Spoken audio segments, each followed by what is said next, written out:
Hello, grade 7. How are you all? I hope you're all fine. Okay, so this video is going to be about persuasive writing. So, what is persuasive writing? Persuasive writing is any type of writing that attempts to persuade us to adopt a point of view, agree with an opinion, take an action, or form a belief. So, the writer is trying to convince or persuade the reader to believe in his own point of view, to take his side. So, persuasive writing should involve an argument. Okay, so why do authors try to persuade the readers?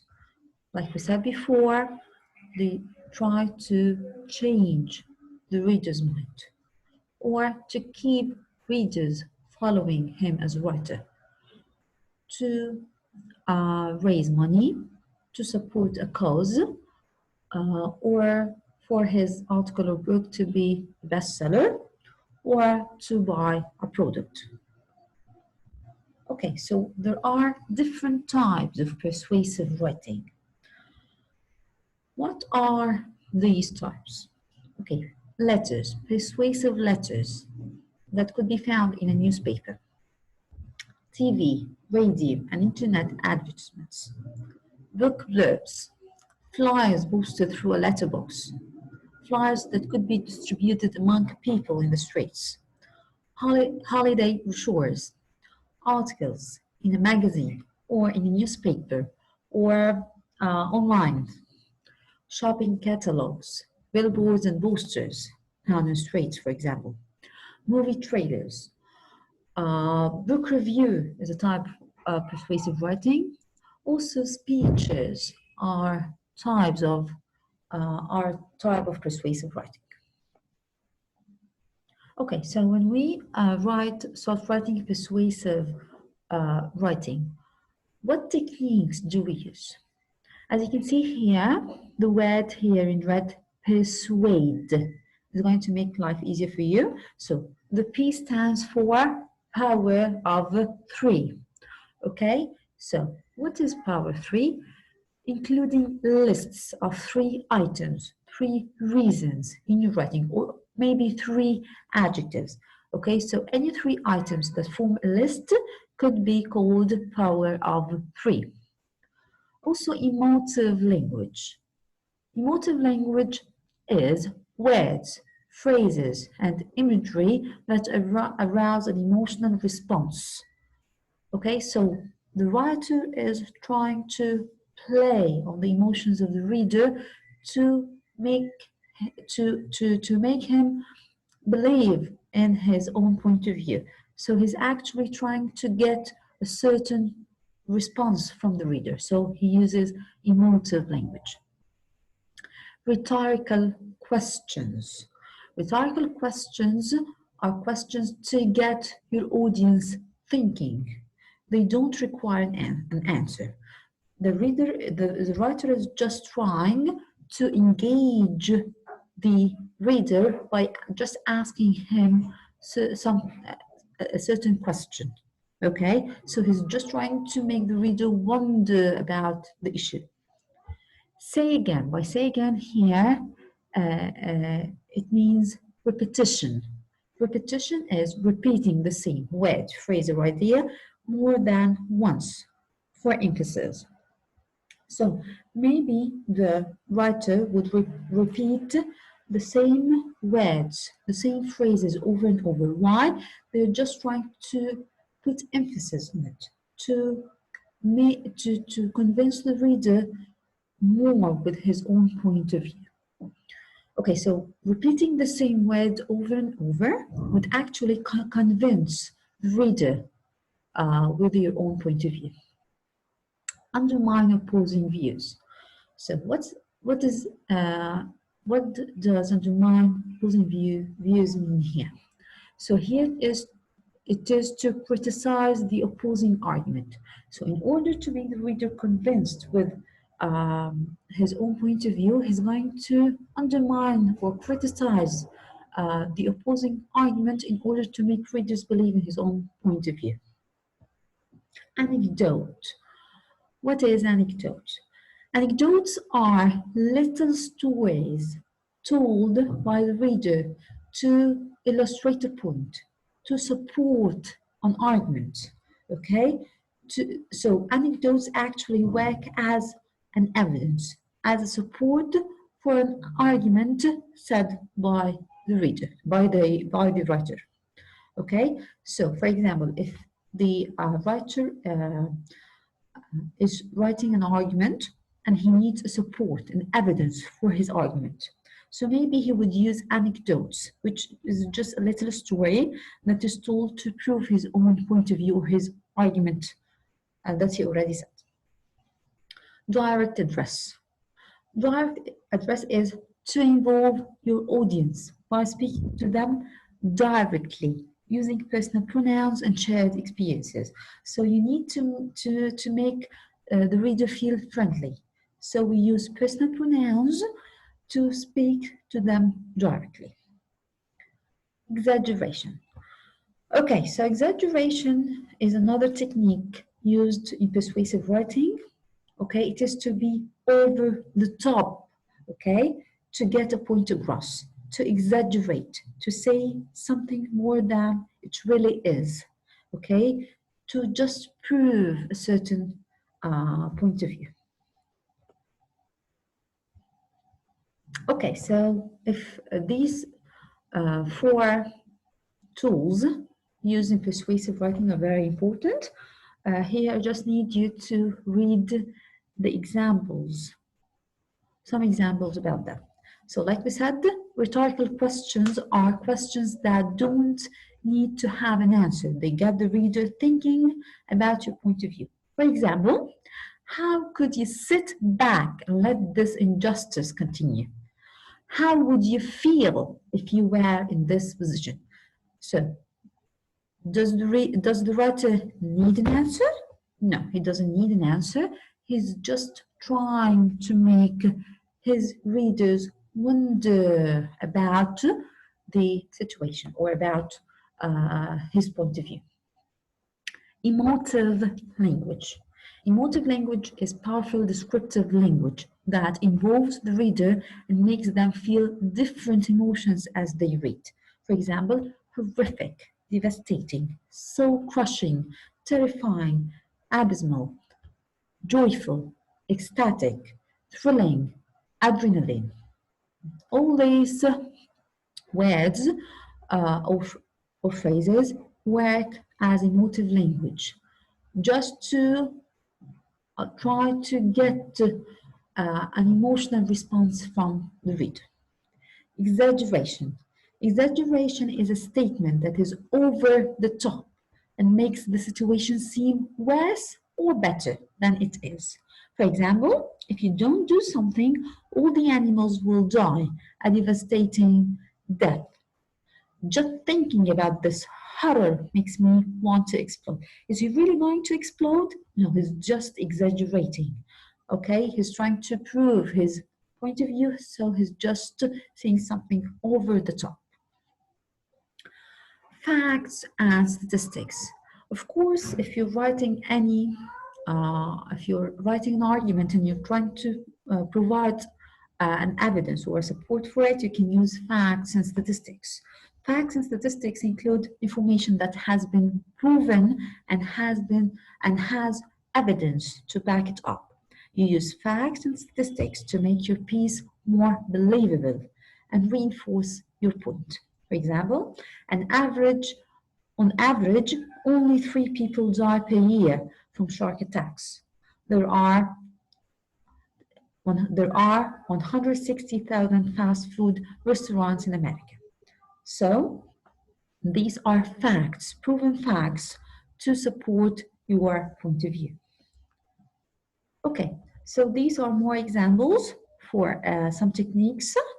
Okay, alliteration, Spanish sunsets sweep across the sand, sea, and sangria. Emotive language. The attack was vicious, cruel, and fervent with horrifying results. So these are just words, okay, to get an emotional response from the reader.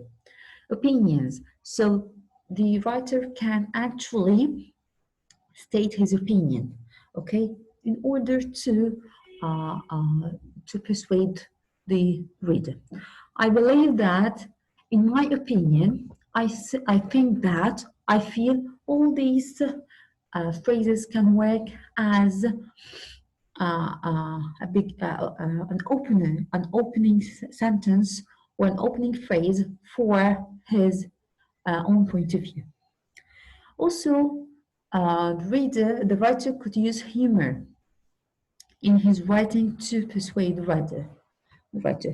This doesn't have to be laugh out loud, so it doesn't have to make the reader laugh out loud or to be very funny or something like that. It could be just sarcasm, puns, an amusing story, or a witty comparison, for example. Okay? Statistics, like we said before, 57% of people believe in aliens. 9 out of 10 people eat baked beans at least twice a week. Rhetorical questions. Don't you crave success? Would you want a life of poverty and loneliness? Anecdotes, little stories, like we said earlier. When I was a child, just yesterday. So it's just a little story told by the writer. Last time this happened to me. Okay. Direct address. You know this needs to end, so you need to help us now. So here we are actually addressing the reader directly by using personal pronouns to make him feel friendly. Triplets, lists of three. London is a vibrant, diverse, and exciting city. Can you see here? Vibrant, diverse, and exciting. So this is lists of three. Friendly, loyal, intelligent. A dog is the perfect pet. Also, we can use first person. My life is great because I work so hard. So here, the usage of first person just to state the writer's point of view. Okay, so after talking about the techniques here, we can actually mention the features of persuasive writing. So what are these features? Okay, whenever we're writing a nonfiction text, not just persuasive writing, we have to use the present tense. So also when we're going to write a persuasive writing, which is a nonfiction text, okay, we're going to use the present tense. What else? We have to use advanced connectives. Okay, so I'm not just talking about simple connectives like so, but or no, I need advanced connectives. Connectives like however, moreover, furthermore, consequently. So these connectives help you while writing persuasive writing. It's going to organize your essay and it's going to make life easier for you. Okay? Maybe if you use, for example, time connectors, okay, it's going to actually organize your essay and make you as a writer very organized in writing your arguments. Like we said before, also the using emotive language, using rhetorical questions, of course, facts and opinions. So facts to support your own point of view and opinions to state the writer's point of view. Also, the usage of statistics. Okay, so we're done with the techniques and features of persuasive writing. Now we need to start planning our essay. So, how are we going to do so? Okay, so first of all, we need to think about our issue, our uh, our topic. What are we going to write about? So, we're going to write about a certain topic. So we need an eye-catching headline for this topic, okay, to grab the reader's attention. And then we have to start with the introduction. Okay, What are we going to include in the introduction? Of course, we need to grab the reader's attention. How do we do so? We have to hook the reader. So maybe we could use some sentences. These sentences are called attention grabbers. So what are these attention grabbers? These are sentences just to grab the reader's attention, to get him to read your essay. After you grab the reader's attention, you're going to get some background information about your topic, and then you're going to say your topic sentence. What is the topic about? Your thesis statement. You're going to state your point of view in the introduction. And then we're going to move on to the body. The body is going to be, maybe it's going to be consisting of 3 paragraphs. The first paragraph, you're going to state the first topic sentence, the first argument. And then you're going to support it with facts, with evidence, okay? What are these facts? Okay, they could be anecdotes, could be quotations of someone famous. It could be uh, uh, statistics and facts. Okay, it could be just an example. Okay, so these could work as an evidence to support your argument. Also, the second paragraph, you're going to state to write the topic sentence, and you're going to also to support it with an evidence. The third paragraph, you're going to do the same. So you need to write an argument in each paragraph. So each paragraph is going to consist of only one argument with one topic sentence and a supporting evidence. Okay, and then in the conclusion, you're going to write a short summary of the topic sentences you mentioned earlier, or the main points, and then you're going to, for example, ask the reader to take an action. You're going to call for an action. So maybe you're going to make him, to ask him to believe in your own point of view or take an action about a certain issue. And you're going to end your essay with a concluding statement. Okay, so let's take an example here. So our topic here is why swimming is an ideal sport for kids. So here the writer is going to write about swimming and why would we consider it an ideal sport for all kids. Okay, so this is the topic, and it could be actually here. Could be the title, the headline. Okay, let's start with the introduction. His thesis, his argument is swimming is a great alternative to other youth sports. Okay, it could be swimming can work as the best sport. It could be an alternative to all other sports. Okay, so this is his argument. Okay, so he's going to try to prove it, okay, using 2 paragraphs, 2 topic sentences. Okay, the first topic sentence here is swimming provides the same benefits as other sports.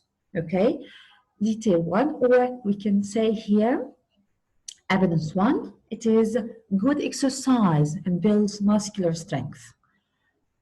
Detail 2, it promotes cooperation among team members, especially in relays.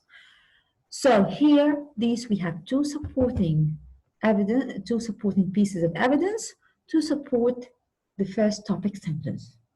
Okay, let's move on to the second paragraph. Its topic sentence is swimming provides some unique additional benefits. Okay, so here he's supporting it with 3 pieces of evidence. Swimming is an important skill that can be used forever. Swimming poses a reduced risk of injury. Each swimmer can easily chart his or her own progress. Okay, and then the conclusion. Okay, there are many reasons why competitive swimming is a great alternative to other youth sports, including, and he can go on. Okay, of course, here also you can actually sum up briefly, very briefly, the arguments you stated before in the body. Okay, and then to conclude your essay. Okay, so planning is very, very important to your essay because it's going to make you organized. It's going to actually make you not just organize, but it's going to make you on track, to put you on track. So what arguments are you going to write about? So you have here argument 1, argument 2, and the evidence, the pieces of evidence you're going to use to support these arguments. So it's going to make life easier for you. Okay, so let's take a look at a sample of a persuasive writing. Okay, so where shall we go for our school trip? So here, starting from the answer, this is the introduction. The answer is staring us in the face. The place to go on this summer's year 8 school trip is the zoo. Okay, so here he's stating his point of view. Okay, so the introduction here, introduction states the point of view of the writer. Okay, the first sentence here, the answer is staring us in the face. This is actually to grab the reader's attention. This could be called attention grabber.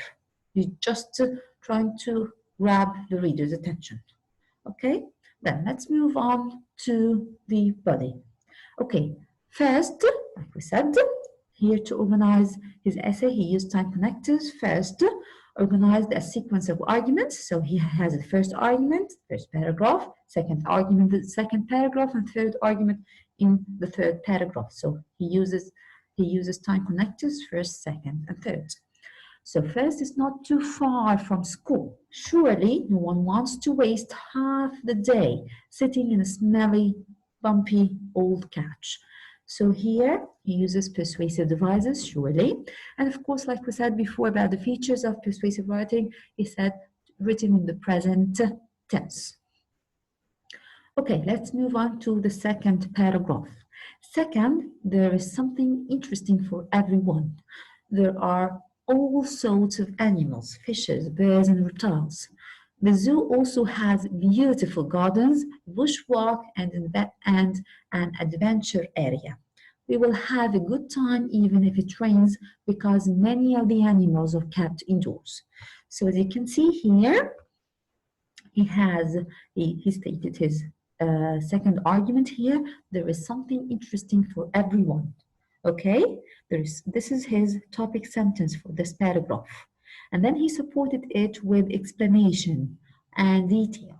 He said, so starting from there till the end of the paragraph, detail and explanation to support his main point of view, his argument.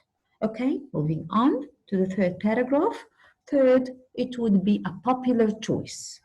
Our survey of year 8 students shows that the zoo ID the first choice for 65% and second choice for 20%.